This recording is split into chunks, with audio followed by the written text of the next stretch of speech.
this business works according to what's called the power law. All right, so you saw the thumbnail on your channel on your YouTube, and you clicked on this video, and maybe you've watched this before, maybe you haven't, but you're probably wondering, why is there a blue octopus behind Noah Wilburn's head? And I'm gonna tell you why. It's because we switched locations, and the reason why is because we didn't need the other room anymore, so we decided to set up shop here in the original office. So I am really happy that you're here because I got a pretty awesome guest for you. Now, we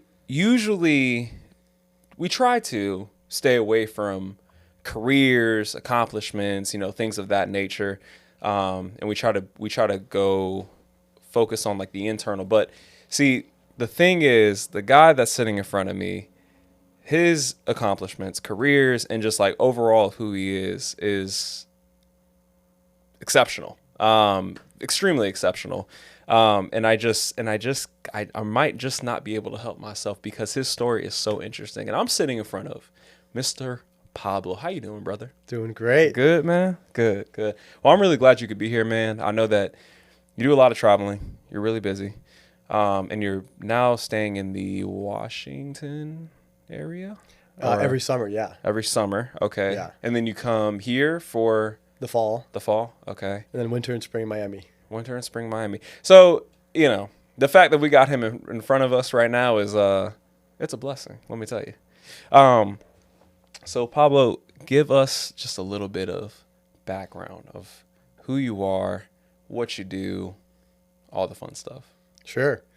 I grew up in Miami, born to immigrant parents, and came up to University of Florida back in 2013, 2014, and ended up going down this path that led me to start my first company in 2016 as a student. It was a content marketing agency. From there, I met my co-founder and partner, Justice, and the two of us began hosting events and meetups for early founders. We each had our own companies at the time, and we realized there wasn't a lot of resources for early founders in this region, but there's a ton of talent, so many smart people because of the University of Florida. So we said, let's develop the ecosystem, started hosting these events. 2019, we're doing the largest startup events in North Central Florida. They were super popular. And then all of a sudden, COVID hits, pandemic hits, all events are canceled. We begin pivoting. We had a 10-year goal of launching an accelerator program, which is like a 10-week boot camp helping startups basically raise money and prepare to raise money. And at the time, we basically just went for it after COVID because we couldn't do anything else. So 10 weeks, we launched that program, June of 2020. And in less than 2 years, we helped 40 companies raise over $13 million. They generated over $15 million, and one of them even got acquired. And we were still doing this as a side project. So we still had our own companies at the time. I was still running my content marketing agency. And we said, hey, we're getting some really interesting deals here. We're sending them along to other venture firms. These other VC firms are investing. We're not getting a cut. We asked these VCs, hey, can we get a finder's fee or a scout fee for some of the deals that we're sourcing for you? A lot of them said no. So we said, screw this, we're working our butts off and we're just making these, excuse me, we're just making these old, rich white guys richer. And, what if one of these companies becomes worth over $10 billion one day and we didn't get anything out of it? So we said, let's raise our own fund. So, which was a little bit naive and a little bit crazy at the time. And Why is that naive and crazy? Because typically people start venture funds on the back end of their career. It's typically like they've already built a company, sold a company, they were an executive at a large successful company, and then they start a fund and they can put money into it, and they have a network already established. I see. So like the person has the resources to, okay, I got you. Okay. Yeah. So they already have the network, they have the resources, and we're starting this on the front end of our career where we don't have that type of network. Right. And especially coming from Florida, it's not like we were born in the Bay Area where it's like the heart of Silicon Valley where all the VCs and all the money is. We're doing this in a place where historically there's been no venture activity. Right. And nobody's invested in this asset class. Yeah. So a little bit crazy for us, and we just went for it. And so ended up in less than a year, we were able to get to our first close in February of 2022. And since then, we've now invested about a little over 1.3 million into 11 companies. So we're a traditional venture fund. We invest in pre-seed enterprise software and government tech, and we're just getting started. So That's awesome, bro. Yeah, there's something about something about doing the impossible that really just gets you out of bed in the morning, huh? It's just another day. You know what I mean? it does. Well, so let's actually start there. So you said that it was naive almost to try to start a fund, and I mean, what were the thoughts going into your day, when you had to work on it? I mean, what were your thoughts like to yourself? What was that internal monologue, when you had to get going? Yeah, totally. I gotta say that when you're in it, you're not really thinking about it so much. So like, it's just every day we woke up and we would do everything in our power to get meetings with the right people and continuously improve the pitch and the deck and continue to make progress, still running our accelerator and getting deals. And it's almost like, it's like building any marketplace, right? You have the cold start problem or the chicken and the egg problem, as some people call it. In our case, we had to get investors interested in us. In order to get the investors interested, we had to have quality deals for them to invest in. In order to get those quality deals, we had to have a network of investors or a network to be able to support them. Yeah. So in the early days, it's really tough, and you're trying to set up as many meetings as possible and try to get connected with the right people. But yeah, we just every day woke up and worked, from the time we woke up till the time we went to bed. And the thing is, like, the reality is we're still in it. Like, we're actually very early on. Like, this is technically, I would say, we're less than 2 years into our 2 years after we launched our first fund, but realistically less than 3 years into our venture career. Mm-hmm. So for the average person that doesn't know how this stuff works, could you give us just like a quick breakdown of like a step-by-step bullets and points of like, how does a fund work for somebody? Like how does what you do work? Yeah, absolutely. So I'll start with a high-end overview. So essentially, when you think about a company like Uber or Airbnb or even Amazon, when these companies were just starting out, they needed funds to get started. And the founders can't just go to a bank and be like, hey, we need a loan. They have no history of transactions. They have no money in the bank, and they have no assets. So a bank's not going to give them money. So they go to a venture capitalist. And the easiest example to picture this is like Shark Tank. It's the closest thing to it. Gotcha. That most people know. So you pitch these people, and then they invest. And because they're investing so early on, they're getting a low valuation, which means that relative to the amount of money they're putting in, they're getting a relatively large share. And if that company does really well, then one day they can make a lot of money. So now going to like actually building a firm, essentially venture capitalists raise money from what's called limited partners. And the thing about limited partners that's tough to raise versus like a startup, if you're a startup, you raise from venture capitalists or angel investors. And these people are typically somewhat easy to identify. Not always easy to get a meeting with them, but at least you know who you're trying to talk to. As a venture capitalist, a limited partner could literally be anybody, any high net worth individual, somebody who's never invested in venture, somebody who has money. Exactly. That's a limited partner. Exactly. Okay. Which in some ways is good because it's very broad and we can go after anybody and everybody. Right. And in other ways it's tough because we have to choose where to focus our energy. So essentially VCs raise from limited partners, then they have a fund, and the fund needs to invest in a certain number of companies. Typically, most funds invest in at least 20 companies, and some invest in as much as 100 or more for just one fund. I think the average would be probably somewhere between 20 and 40 for most funds. And the reason they invest in so many is because these startups that are just getting started, it's actually very high risk. I mean, you're investing in companies we're investing at the pre-seed stage. This is like a lot of times pre-revenue. They haven't even made $1. In some cases, pre-product. We tend to invest at a stage we call post-product, pre-significant traction. So we actually do want to see a product in market and maybe some early traction, even if there's not a lot of revenue. But But yeah, I mean, for all early stage investors, there's a lot of risk involved. Mm-hmm. And so you have to diversify. And the last thing that I'll mention is this business works according to what's called the power law. So essentially, the power law states that the majority of your results comes from a very, very small portion of your investments in this case. So, for example, if you were the first investor in Uber, this guy, Jason Calacanis, he was one of the first investors in Uber. And let's say that you invested in 30 companies and 29 of those companies failed, but the 30th one was Uber, then not only did you make your money, you made a good return for the entire fund. Right. The entire portfolio that The you entire invested portfolio, in. Okay. everything that you lost and more. So that's typically how venture capital works. Dang. Yeah. I mean, that sounds like a gamble, man. Like, I mean, obviously it's not a gamble, but to the average. It's very similar, actually. Yeah. Is it similar? It is in a lot of ways. Yeah. Okay. Yeah. Okay. So I was right then. So, so bro, so that's a can I say that's a hard business for you to be in? Is it difficult? Like, is it difficult to just like work, thrive, and be successful in the area that you're in? Yes, absolutely.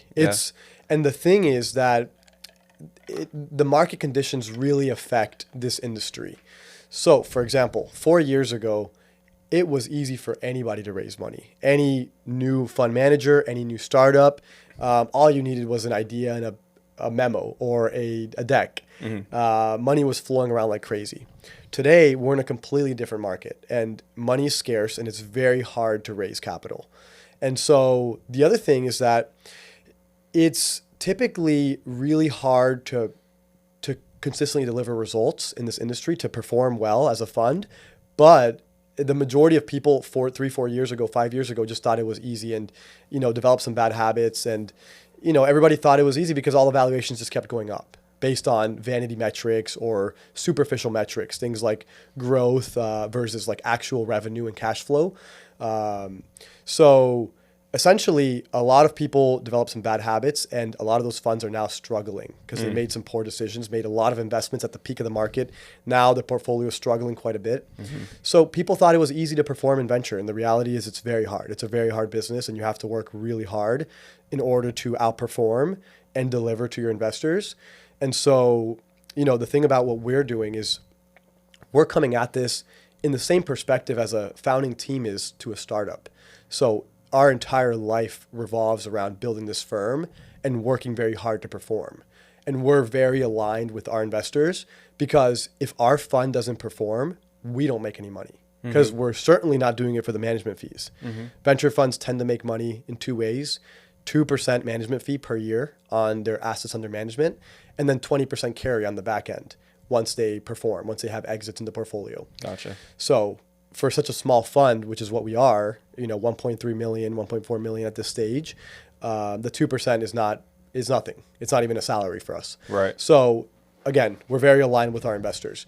And we think that by doing things that are different from other venture funds, for example, doing quality programs and events to give us access to unique deals and build our brand and put our portfolio founders on a platform to be able to close deals and close new investors is going to differentiate us because we're doing the things that essentially most other funds are not willing to do.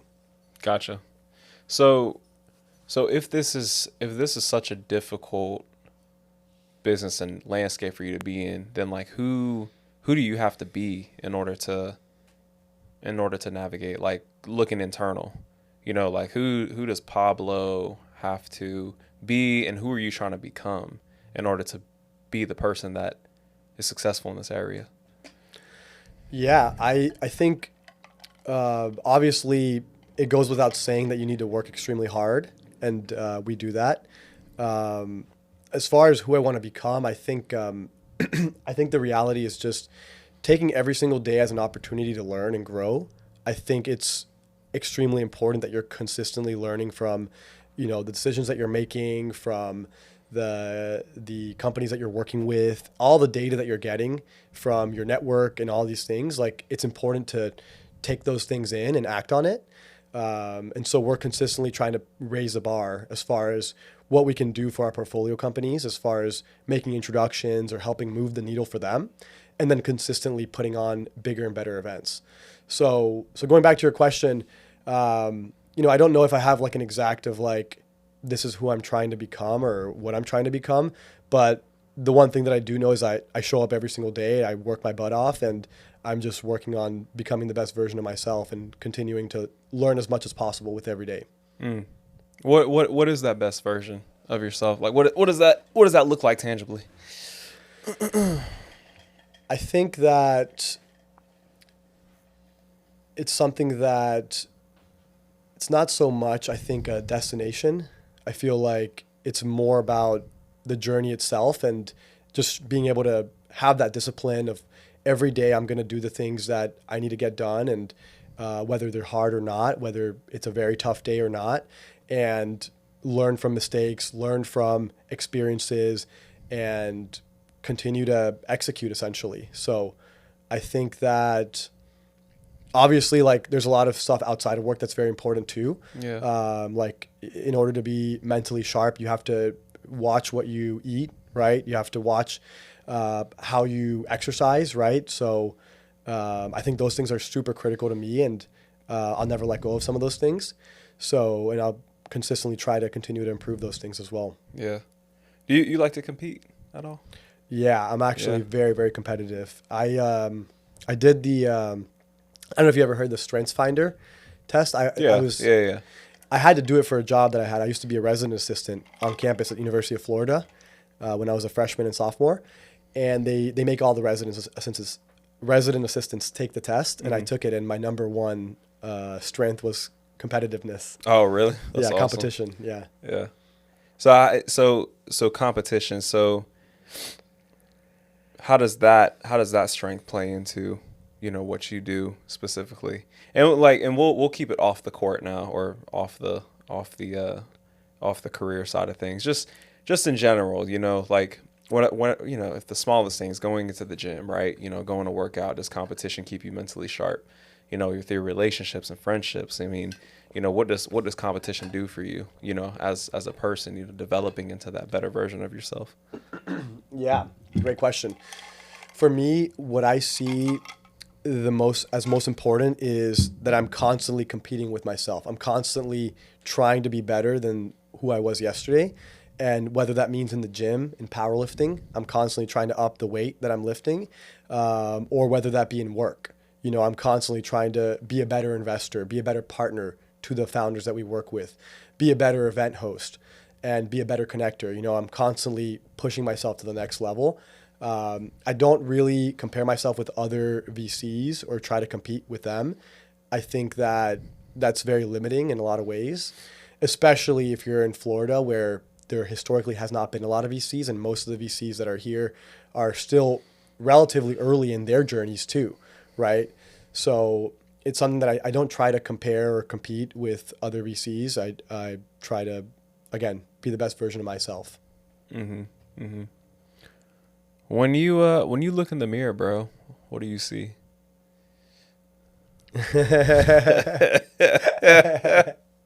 I'm being serious. Like truly, like just leaving behind everything, work and the things that we do in this life. I mean, when you really strip all that away, like, what do you see?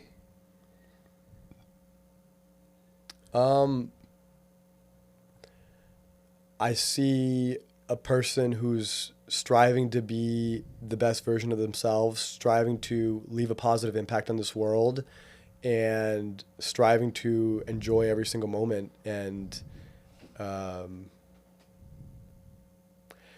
make a difference in people's lives. How come? Like, why? Like, what's your motivation for that?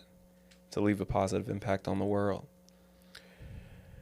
Yeah, I don't know. I think it's something that I've had from a really young age. I've always enjoyed helping people. I've always enjoyed connecting people. Even way before I entered the world of entrepreneurship or startups, when I was an RA as a 19-year-old, in Beatty Towers over here, I loved organizing events and having like seeing people like the smiles on their faces and seeing them Yeah. enjoy and connecting them to people and seeing like I introduced a lot of people who went on to date or who went on to become best friends and like just seeing that I think is really rewarding.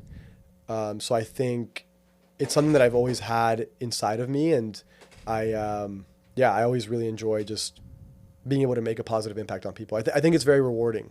Yeah. You think you're operating in your calling? Absolutely. Yeah.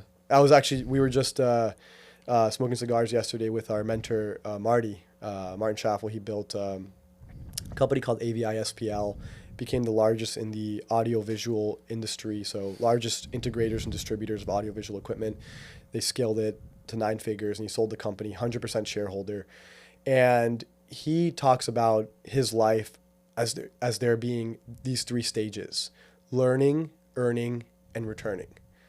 And he actually just published a book, and the book is split up in these 3 sections.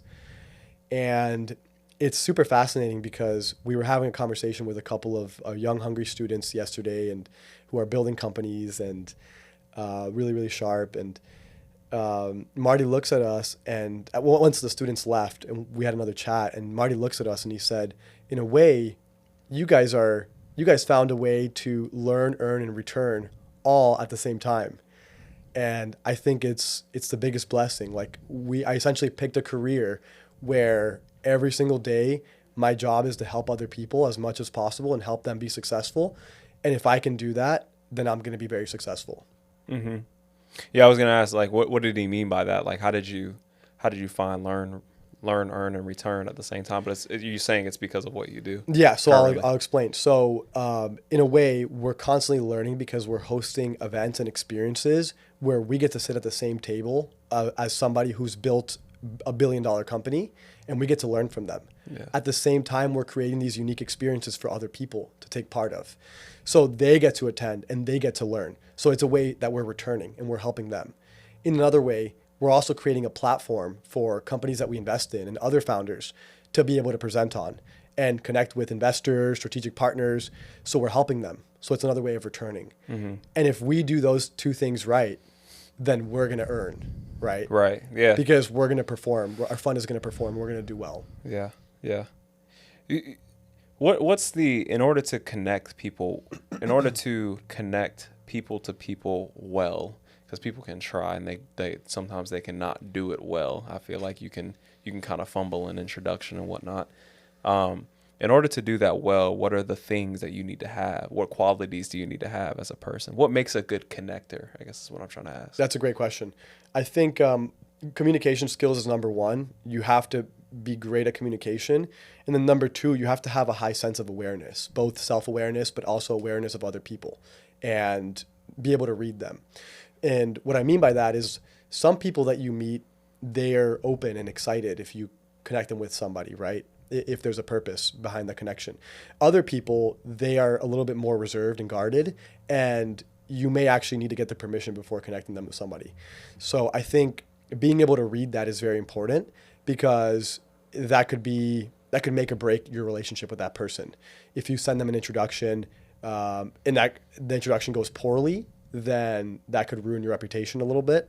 Or if you make an introduction without getting their permission and they are not really interested in connecting with other people right now because of whatever reason, then again, you might be seen as somebody that they don't really want to interact with anymore. So I think those are the 2 most important things. And then the third is a very undervalued skill is event planning and putting together a very unique experience. And this is what we've leveraged to become like super connectors. We have done now probably around 100 events since starting this journey 6 years ago. Mm-hmm. And with each event, we're getting better and better. But so attending events is a great way to meet people, right? Attending a networking event. Yeah. But hosting an event is like a hack. Mm-hmm. Because when you host an event, especially if it's a high quality event, everybody in that room is there because of you.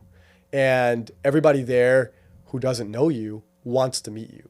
So all of a sudden, you're the connector. You're the central point of gravity. And that helps your reputation in a lot of ways, helps you get your foot in the door with people that you wouldn't be able to, and establishes you as the connector, right? Somebody that people can trust. Yeah, yeah, yeah. I definitely agree on that. It's hard hosting an event though, man. It's just a lot of work. That's not really hard. It's just there's a lot of like moving parts and everything. So you got to like really be on top of all the details, you know. Personally, I'm not a details guy. But I mean, and it sounds like you have, you know, a good team around you too. And I say that for the audience, not really we already know that. But Yeah. no, you got some good people around you. So when you see with these like companies that you work with and everything, like when you see the individual, like what are you usually seeing, you know, from human to human outside of what you do and what they do when you're like on these calls with these people, you know, can it be difficult to see the person behind the company or see the person behind the numbers? You know, like what do you end up seeing? And I actually have a follow-up question to that, but yeah, I mean, what do you see? Yeah, I think it's an interesting question because I think especially in this industry, a lot of people's work is basically what defines them in a way. And people really put people in a box based on what they're doing and what firm they're with or what company they're with. So, and I think that's a very common thing in this industry because it really is like your whole life is about the startup you're building or whatever it is. So I think that it is really important to look past that sometimes and realize we're all human, right? So we've had the opportunity to sit down with some pretty remarkable people, you know, a lot of billionaires and people who have achieved a very world-class level of success. You know, like very few individuals in the world have achieved this level of success. And once you sit down with them or once you're having a conversation with them, they're human like everybody else. And they have the same needs and wants that everybody else has, right? So I think that being able to realize that is super important because there's a lot of people that sometimes they get into the right rooms and they're not ready for it, or they overhype what these people might be like or who they might be or what they might be able. They overhype this idea in their head that all it really takes is for them to get one meeting with this person and that's going to change everything. And the reality is that this is the furthest thing from the truth. When you meet these people, the best thing to do is treat them like anybody else and just have a conversation with them and have a good time with them because they are so used to everybody coming up to them and like acting weird or like trying to get something from them. Yeah. And at the end of the day, they're human like everybody else. What are the dangers to what you're doing? We can wrap up with this question, but you know, what are the dangers to what you do? You know, I mean, what are the and dangers not for in the general sense, but just for like you specifically, like looking forward to the future and looking at what's to come essentially. You know, what are some of the pitfalls that you're looking to avoid as a human in what you do?